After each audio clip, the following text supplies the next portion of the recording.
नमस्कार जय जगन्नाथ मोर गोटे नुआ भिडियो आपण मानक स्वागत आसन सांग मैंने आज आपण मानक पई किछटा टिप्स आ ट्रिक नहीं आसी जो टिप्स गुड़िक आपण काम को सहज और शीघ्र कर चलतु से टिप्स गुड़िक कौन देखा।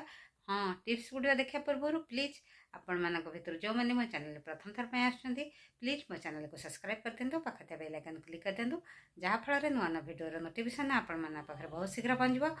हाँ सांग मैंने आपण मैंने भिडियो को जमार स्क्रिप्ट करूँ ना भिडियो फुल वाच करूँ ता सहित हाँ लाइक करिया सांग मैंने आपण मैंने भूल जाउछंती प्लीज लाइक गोटे कर दिंतु ना लाइक माने पूरा फ्री। चलतु से टिप्स वीडियो कौन ता देखिबा। फास्ट टिप्स होची मोर प्रेशर कुकर नहीं कि आम प्रेशर कुकर डाली करथांती किंबा तरकारी किंबा भात जेकोन जिनस रांधि था आपण मैंने देखिथे प्रेशर कुकर हुइसिल दे से सब बोई जाएंगी प्रेशर कुकर हैंडल ता चारियाडे हो जाए। आपण मैंने कौन करेंगे कौन उपाय करेंगे जहाँकि प्रेशर कुकर चारियाडे डाली फाली किसी लगे ना। आपण मैंने कौन करेंगे गोटे न्यूज पेपर नहीं जातु यहाँ मझीरु काटी दिंतु हुइसिल हुइसिल जी मापर से मापर काटी दिंतु काटी देकी या ऊपर ये भाव में दे दिंतु न्यूज पेपर किंबा टिके मोटा पट्टी आपण मैंने चाहिए दे पारे काटिकी दे दिंतु तापर आपण मैंने रोषे करूँ देखिए प्रेशर कुकर हैंडल आउ डाली कि भात कि जेको जिनस आउ कि लगे ना जहाँ लगे ये पेपर ऊपर लगे आपण ने ट्रिक अपनातु आ मते कमेंट निश्चय कहतु भिडियोटी भल लगे सांग मैंने लाइक गोटे कर दिंतु। चलतु आमर टिप्स नंबर 2 कौन देखा।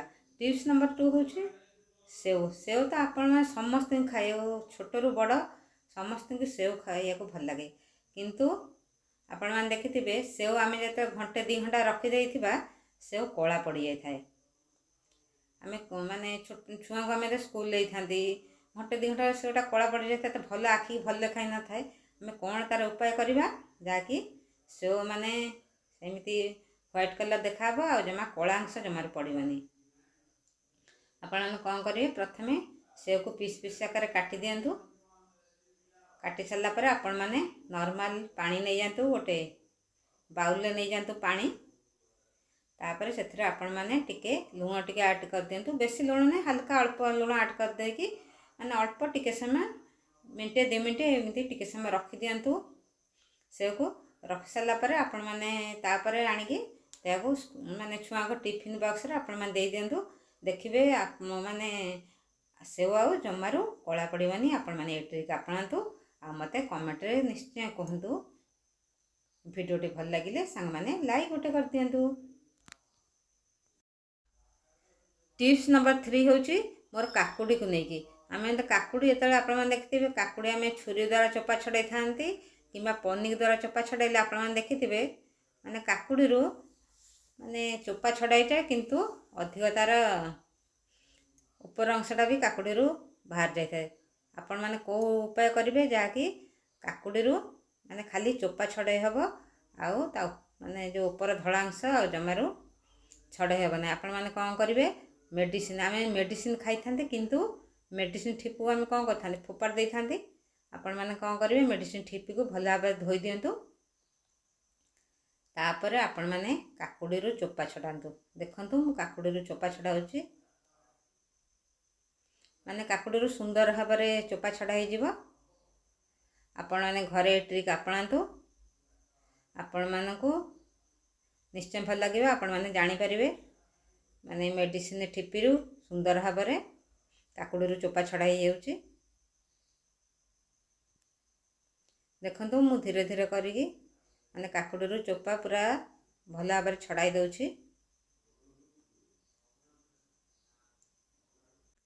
आपण माने मेडिसिन ठिपी द्वारा काकुड़ी चोपा छड़ातु आपण मानकर काम सहज और शीघ्र हो। चलतु 4 टिप्स कौन ता देखा। 4 टिप्स हूँ मोर गाजर को लेकिन आम गाजर चोपा छड़ाई था देखिथे आपण मैंने गाजर आम छुरी साहाଯ୍ୟ चोपा छड़ाई था कि पनिकी साहाଯ୍ୟ चोपा छड़ाई था देखिथे माने बेले बेले ता ऊपर हलिया अंशटा भी बाहर जाए। आपण मैंने कौन करेंगे गोटे नेल कटर गोटे नहीं जातु नेल कटर छोट जो ये अंश द्वारा आपण मैंने नेल कटर नहीं कि आपण मैंने ଗାଜରରୁ ଚୋପା ଛଡ଼ାନ୍ତୁ। ଦେଖିବେ ମାନେ ଗାଜରରୁ ଚୋପା ବହୁତ ଶୀଘ୍ର ଛଡ଼ା ହେଇଯିବ। ଖାଲି ଯାହା ଉପର ଚୋପା ଅଂଶଟା ଯାହା ଖାଲି ଗାଜରରୁ ଛଡ଼ାଇ ହେବ। ଆପଣମାନେ ନୂଆ ନେଲ୍ କଟର୍ ନେବେ, ୟୁଜ୍ କରିଥିବା ନେଲ୍ କଟର୍ ନେବେନି।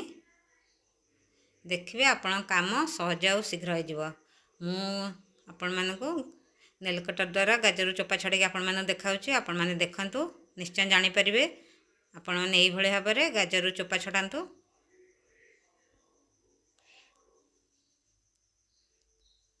ଦେଖନ୍ତୁ ବର୍ତ୍ତମାନ ଗାଜରରୁ 4 କଢ଼ ପ୍ରାୟ ଚୋପା ଛଡ଼ା ହେଇଗଲାଣି। ଆପଣମାନେ ଏଇ ଟ୍ରିକ୍ ଦ୍ୱାରା ନେଲ୍ କଟର୍ ଦ୍ୱାରା ଗାଜରରୁ ଚୋପା ଛଡ଼ାନ୍ତୁ। ଆଉ ଭିଡ଼ିଓଟି ଭଲ ଲାଗିଲେ ସାଙ୍ଗମାନେ ଲାଇକ୍ ଗୋଟେ କରିଦିଅନ୍ତୁ। ଚାଲନ୍ତୁ 5 ଟିପ୍ସ କ'ଣ ତା ଦେଖିବା। 5 ଟିପ୍ସ ହେଉଛି ମୋର ଟମାଟୋ କ୍ୟାଚଅପ୍ ନେଇକି ଆମେମାନେ ଟମାଟୋ କ୍ୟାଚଅପ୍ ୟୁଜ୍ କରିଥାନ୍ତି, କିନ୍ତୁ ଏହାକୁ ଫୋପାଡ଼ି ଦେଇଥାନ୍ତି। ଆମେ କ'ଣ ତା'ର ଉପାୟ କରିବା ଦେଖନ୍ତୁ। ଗୋଟେ ସୁନ୍ଦର ଭିଡ଼ିଓ ମୁଁ ଆପଣମାନଙ୍କୁ ନେଇକି ଆସିଛି। ଆପଣମାନେ ଏହାକୁ ଭଲ ଭାବରେ କ'ଣ କରିବେ, ଏହାକୁ ଭଲ ଭାବରେ ଧୋଇ ଦିଅନ୍ତୁ। ଧୋଇ ଦେଇ ସାରିଲା ପରେ ଆପଣମାନେ ଏହା ଦେହରେ ପାଣି ଭର୍ତ୍ତି କରିଦିଅନ୍ତୁ। ଭଲ ଭାବରେ ଧୋଇ ଦେଇକି ଏଥିରେ ପାଣି ଭର୍ତ୍ତି କରିଦିଅନ୍ତୁ। ତାପରେ ଆପଣମାନେ ଏହାକୁ ଫ୍ରିଜ୍ରେ ଘଣ୍ଟେ 2 ଘଣ୍ଟା ପାଇଁ ଫ୍ରିଜ୍ରେ ରଖିଦିଅନ୍ତୁ, ମାନେ ସେ ଯେମିତି ଥଣ୍ଡା ହେଇଯିବ। ତାପରେ ଆପଣମାନେ ଦେଖିଥିବେ ଆପଣମାନଙ୍କ ଯେତେବେଳେ ଗୋଡ଼ ବଥା ହେବ କିମ୍ବା ଆପଣଙ୍କ ଗୋଡ଼ ଏତେ ମଚକି ଯାଇଥିବ, ଆପଣମାନେ କ'ଣ କରିବେ, ଏହାକୁ ଗୋଡ଼ରେ ଦେଇଦିଅନ୍ତୁ। ଆପଣମାନେ ଘଣ୍ଟେ 2 ଘଣ୍ଟା ଛାଡ଼ି ଫ୍ରିଜରୁ ନେଇ ଆସନ୍ତୁ।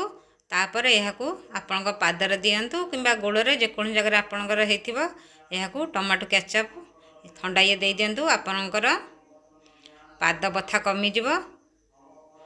ଆମେମାନେ ବରଫ ଦେଇଥାନ୍ତୁ, କିନ୍ତୁ ଆପଣମାନେ ଏହାକୁ ଦିଅନ୍ତୁ, ଆପଣଙ୍କ ପାଦ ବଥା କମିଯିବ। ହଁ ସାଙ୍ଗମାନେ, ଆପଣମାନେ ତ ମୋ ଟିପ୍ସ ଭିଡ଼ିଓ ଦେଖିଲେ। ପ୍ଲିଜ୍ ମୋ ଚ୍ୟାନେଲକୁ ଲାଇକ୍ ସେୟାର ସବସ୍କ୍ରାଇବ୍ କରିଦିଅନ୍ତୁ। ଆଜିର ଭିଡ଼ିଓଟି ମୁଁ ସାଙ୍ଗମାନେ ଏଇଠି ରଖିଦେଉଛି। ପୁଣି ଆପଣମାନଙ୍କ ସହିତ ଦେଖାହେବ ନେକ୍ସଟ ଭିଡ଼ିଓରେ। ନମସ୍କାର, ଜୟ ଜଗନ୍ନାଥ, ଲଭ୍ ୟୁ ଅଲ୍। ଆପଣମାନେ ସମସ୍ତେ ଭଲ ରୁହନ୍ତୁ, ଖୁସିରେ ରୁହନ୍ତୁ, ଆଉ ମୋ ସହିତ ଯୋଡ଼ି ରହିଥାନ୍ତୁ ନା। ଆଗକୁ ଭଲ ଭଲ ଭିଡ଼ିଓ ଆପଣମାନେ ଦେଖିପାରିବେ।